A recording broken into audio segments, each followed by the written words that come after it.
Pak, siapa namanya Pak? Pak Komarudin. Bisa angkat tangannya Pak dua-duanya? Yang luar biasa ini teman saya yang kami sayangi, Kamarudin Simanjuntak. Penyakitnya sudah mati, dia hidup kembali. Hello Technolovers, sosok Kamarudin Simanjuntak selama ini dikenal sebagai pengacara yang tegas, lantang, dan nyaris tidak pernah terlihat gentar ketika menghadapi perkara besar. Namanya semakin dikenal publik setelah tampil membela keluarga Brigadir Nofriansyah Yosua Huta Barat atau Brigadir J dalam kasus pembunuhan yang melibatkan Ferdy Sambo. Dalam berbagai kesempatan, Kamarudin selalu tampil dengan gaya yang rapih dan penuh percaya diri. Suaranya terdengar lantang, sementara pernyataannya kerap menarik perhatian masyarakat karena keberaniannya berhadapan dengan para pejabat dan perwira tinggi. Sebagian warganet bahkan menjulukinya sebagai singa persidangan. Namun, penampilan Kamarudin dalam sebuah rekaman yang belakangan beredar di media sosial terlihat sangat berbeda. Dalam video tersebut, Kamarudin tampak lemah dan kesulitan menjalani aktivitas seperti biasanya. Tubuhnya terlihat jauh lebih kurus, wajahnya tampak sayu, dan suaranya terdengar melemah. Perubahan fisik yang cukup kontras itu pun menimbulkan kekhawatiran dari masyarakat yang selama ini mengenalnya sebagai sosok penuh semangat.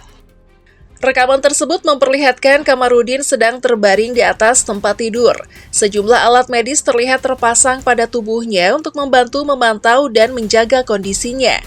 Pada lengan kirinya tampak terpasang jarum infus. Sementara itu, salah satu jarinya dipasangi alat untuk mengukur saturasi oksigen. Kamarudin juga terlihat menggunakan selang oksigen yang terpasang di hidung untuk membantu pernapasannya. Sementara itu, salah satu jarinya dipasangi alat untuknya yang terlihat lemas kemudian memunculkan pertanyaan besar. Penyakit apa yang sebenarnya sedang dialami oleh pengacara tersebut? Sebelumnya, sempat muncul narasi di media sosial yang menyebut bahwa Kamarudin mengalami sakit akibat kiriman dari seseorang. Namun, klaim tersebut hanya berasal dari unggahan individu di media sosial dan belum didukung oleh keterangan medis ataupun bukti yang dapat dipertanggungjawabkan. Informasi yang terlihat lebih jelas dari video justru berasal dari pengakuan Kamarudin sendiri. Ketika ditanya mengenai keluhan yang dirasakannya, ia menyebut mengalami mual dan sesak nafas. Kabar mengenai menurunnya kondisi kesehatan Kamarudin dengan cepat menyebar di berbagai platform. Banyak orang mengaku terkejut karena ia sudah cukup lama tidak terlihat tampil di depan publik. Ketika akhirnya muncul kembali melalui sejumlah foto dan video, penampilannya dianggap telah berubah drastis. Kamarudin yang sebelumnya identik dengan pakaian rapi, gaya perlente, dan pembawaan tegas kini terlihat lebih kurus, serta tidak banyak bicara. Wajahnya tampak murung, sementara tatapannya beberapa kali terlihat kosong.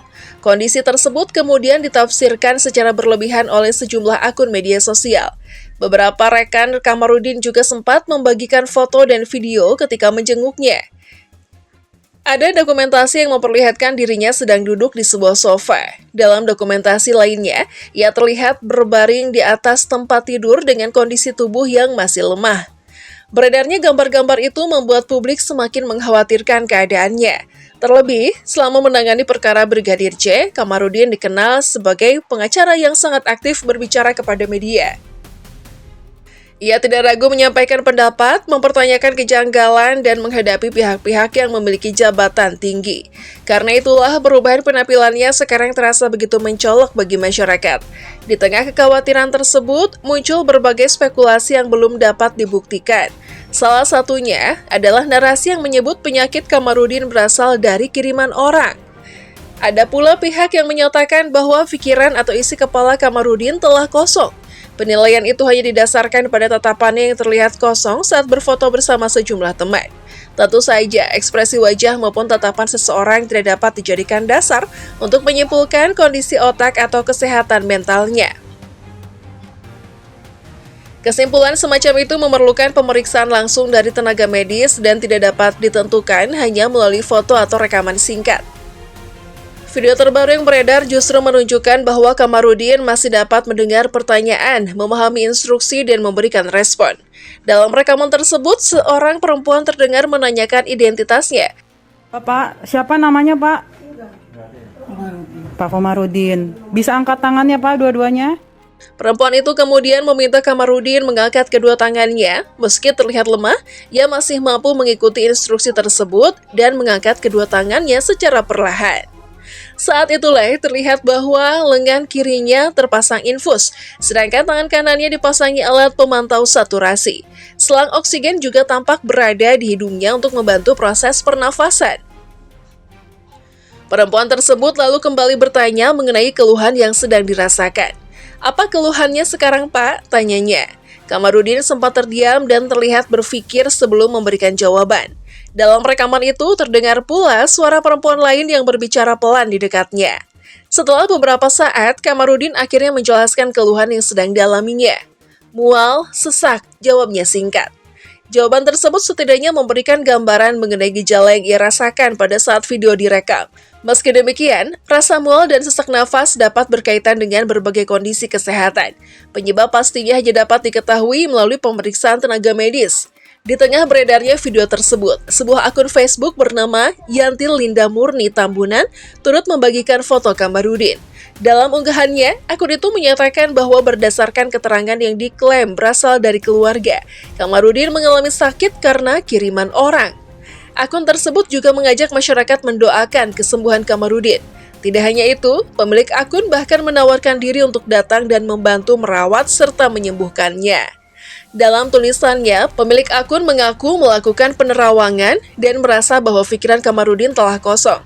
Ia juga menyebut ada sesuatu yang mengganggu bagian saraf otak sang pengacara. Pemilik akun itu kemudian menyampaikan keyakinannya bahwa tidak ada sesuatu yang mustahil bagi Tuhan. Ia menilai Kamarudin telah menjalankan pekerjaannya secara baik dan jujur, sehingga layak mendapatkan bantuan serta dukungan. Akun tersebut mengaku tinggal di Bandung dan menyatakan bersedia datang apabila Kamarudin atau keluarganya memberikan izin. Ia juga meminta pihak keluarga menghubunginya melalui pesan pribadi. Meski disampaikan dengan niat menawarkan pertolongan, seluruh pernyataan mengenai penerawangan gangguan saraf serta dugaan sakit kiriman tidak dapat dianggap sebagai diagnosis medis. Hingga kabar tersebut beredar, belum terdapat informasi terbuka yang menjelaskan secara pasti diagnosis penyakit Kamarudin. Publik hanya mengetahui keluhan mual dan sesak nafas berdasarkan jawabannya dalam video. Informasi mengenai kondisi terakhirnya juga sempat simpang siur. Sejumlah pemberitaan menyebut Kamarudin sedang menjalani pengobatan dan masa pemulihan.